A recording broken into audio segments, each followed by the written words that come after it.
Mr. Speakeasy English podcast, where we learn real English through real conversations. I'm Sarah. And I'm Mike. Hey, everyone. Today we're talking about something every single person on this planet struggles with: time management.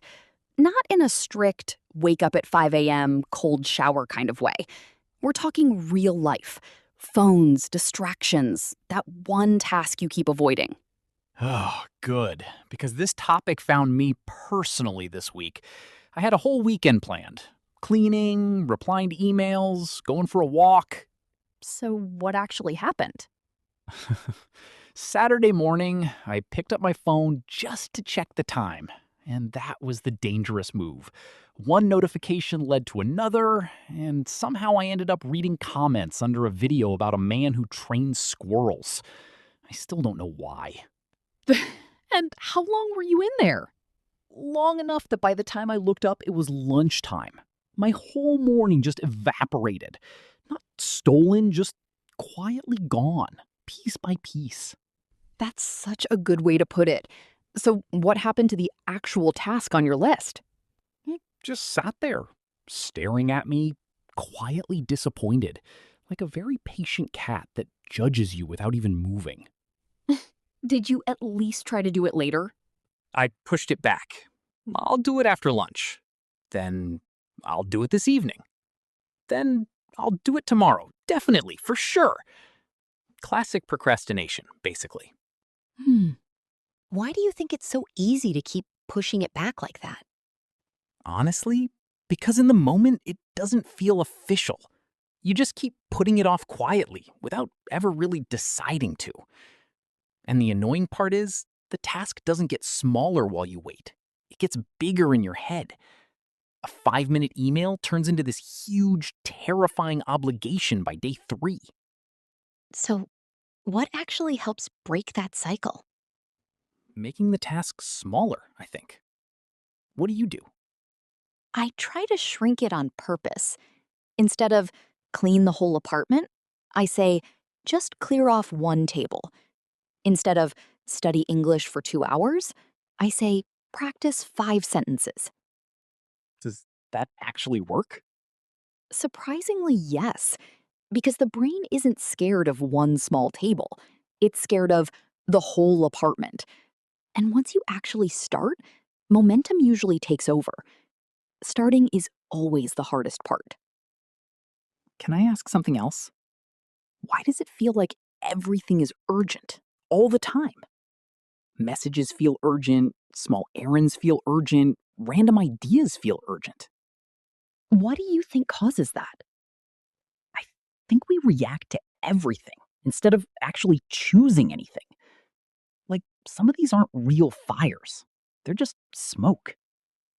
Sometimes it's just your brain being dramatic. I must reorganize my bookshelf right now is not an emergency. But at 11 p.m., it feels like one? Exactly. Suddenly, the bookshelf becomes the most urgent project of my life. So, how do you filter out the fake urgency? That's a good question. What's your answer? A simple question helps me. What actually matters today? Time management isn't only about doing more things, it's about choosing the right things. If you have 10 things on your list, pick the 2 or 3 that actually matter most. And just ignore the rest? Stay focused on those instead of jumping around from task to task like a nervous rabbit. A short list, just 3 things, feels human. 20 feels like a punishment you gave yourself for no reason. Okay. But what about people who make these huge, perfect plans and then never follow them? Because that's me. What does your perfect plan usually look like? It wakes up at 6, exercises, meditates, eats a healthy breakfast, and glows with productivity. And smiling. And what does real life look like? Real me negotiates with the blanket for at least 20 extra minutes every single morning. And the blanket has never lost. So, what's the fix?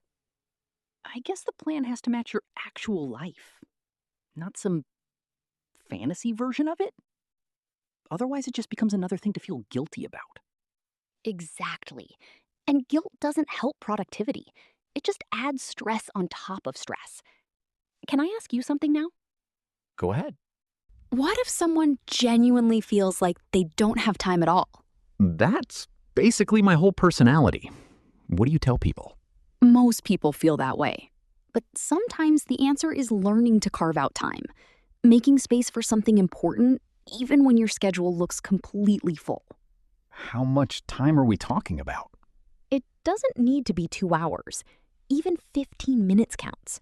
You can carve out time in the morning, during lunch, or right before bed. But what if you're just waiting for free time to show up naturally? That's the problem. Free time doesn't knock on the door and say, "Hello, I've arrived for your goals." You have to create that space yourself. Oh, that actually makes sense. If something really matters to me, like learning English, I guess I could carve out 10 focused minutes instead of waiting for a free hour that never comes. Does 10 minutes really do anything, though? 10 focused minutes often beats an hour of distracted effort, honestly. Distracted effort is basically my specialty. Phone right next to me, one eye on a video, one eye on my homework. What happens every time you check your phone during that? My focus resets, and it takes real time to fully come back.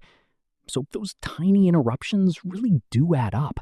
A few minutes here, a few minutes there, and suddenly an hour has quietly disappeared. Like your Saturday morning? Exactly like my Saturday morning. Not all at once, just piece by piece. Like a leaking water bottle. You don't notice right away, but eventually it's empty. So, Mike, how do you personally try to make the most of your time then? Isn't that just don't waste time? Not quite. It doesn't mean using every single minute perfectly. It just means using your time well, not wasting it. Well, manage your time sometimes sounds like every single minute needs a job title, and that's not realistic or healthy. My minutes need breaks too. So, rest counts as making the most of your time? Absolutely. But there's a real difference between rest I actually chose and accidental scrolling. What's the difference for you? Chosen rest feels peaceful. Accidental scrolling feels like disappearing into a fog and coming out confused about what day it is. Time fog. I love that. You go in for 5 minutes and come out wondering what season it is. So, the goal isn't making every second productive? No. The goal is choosing your time on purpose instead of letting your phone choose it for you. Okay, let's actually build a simple plan together. Not a complicated system with colors and rules, something real people can use. Ready? Please, nothing with 17 colored folders. My brain can't handle that kind of commitment. Step 1, choose 2 or 3 things that actually matter today, not 20. And step 2? Start with the smallest possible action, like open the document, not finish the entire project. Why does that help so much? Because small actions make starting much easier. Step 3, carve out a short block of time for one important thing, even just 15 or 20 minutes. Step 4, let me guess, phone away? Exactly. Phone in another room if possible. And step 5, probably the most important one. If you get distracted or lose focus, don't punish yourself. Just come back to the plan. Is that really enough, though? Just coming back? It is, because staying on track doesn't mean never getting distracted. It means returning without drama. Everyone gets pulled away sometimes, even people who look extremely organized. They probably just come back faster than the rest of us. So, time management isn't about becoming some emotionless robot? No, it's about building small systems that work with your very human, very distractible brain. Can you try describing your new approach using today's phrases? Sure. My mornings often evaporate because I get distracted by my phone, and I keep putting off the tasks that actually matter. So now I'm trying to carve out time early in the day, stay on track with a short list, and make the most of the quiet moments too. That was excellent and very honest. Your turn now. What does yours sound like? I manage my time better when I decide what matters before the day gets messy. If I don't plan anything, small distractions quietly take over. So I try to carve out time for real priorities, stay on track with a simple list, and still protect a bit of quiet time for myself. I like that you included quiet time. Isn't time management usually just about squeezing in more tasks? That's exactly the mistake people make. It's also about protecting what actually matters. Work matters, rest matters, learning matters, people matter. Sometimes doing less, but choosing it more carefully, is the real win. Beautifully said. Before we move into today's word tour, if you're enjoying this episode, please like this video and subscribe to Mr. Speakeasy English and write one sentence in the comments. I want to make the most of my time by... You could write, I want to make the most of my time by putting my phone in another room. Or, I want to make the most of my time by starting my most important task first. Keep it simple. The goal is practice, not perfection. Ready for one quick natural English upgrade before the word tour? Go for it. Basic English walks in wearing pajamas, and natural English gives it a proper jacket. Basic English. I wasted a lot of time. More natural? My morning evaporated. Basic English. I delayed doing my work. I kept putting it off. Basic English. I used my free time well. More natural? I made the most of my free time. Basic English. I followed my plan. I stayed on track. Basic English. I found time for something important. I carved out time for it. Basic English. I spent too long on something small.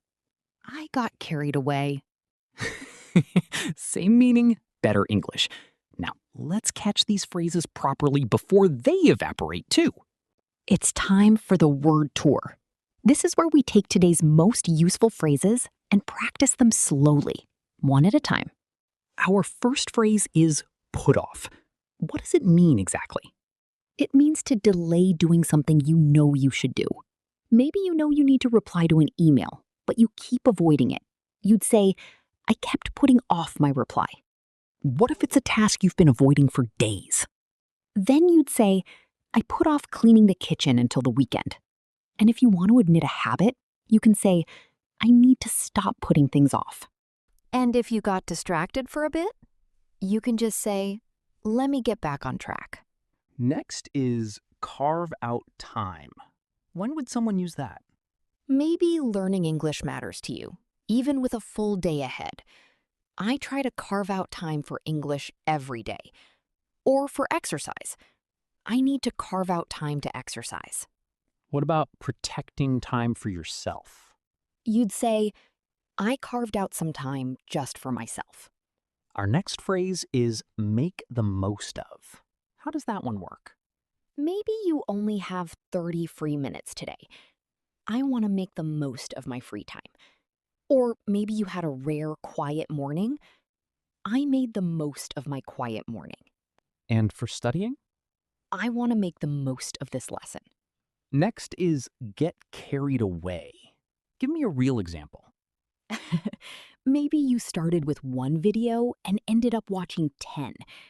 I got carried away watching videos. Or you started organizing one drawer and cleaned the entire room. I got carried away cleaning.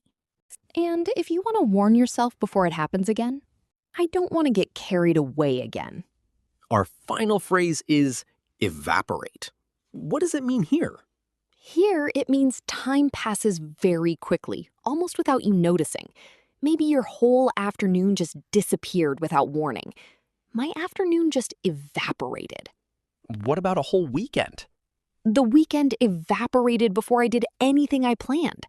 And if you're reflecting on your day, you can say, I don't want today to evaporate like yesterday did. Can you put all 6 phrases together in one natural answer? My morning evaporated because I got carried away on my phone. I kept putting off my most important task. So now I'm trying to carve out time earlier in the day, stay on track with a simple list, and make the most of my free time too. That was excellent, and it used all 6 of today's phrases naturally. So now it's your turn, listeners. Try one sentence with, I try to carve out time for, or I need to stop putting off, or I want to make the most of. Write your sentence in the comments. Keep it simple. The goal is practice, not perfection. If this episode helped you, please like the video, subscribe to Mr. Speakeasy English, and share it with a friend who's learning English too. Thank you for spending this time with us. Keep listening, keep practicing, and keep turning your real life into real English. We'll see you in the next episode. Take care of your English. And take care of your time. This is Sarah. This is Mike, and you've been listening to Mr. Speakeasy English. Bye.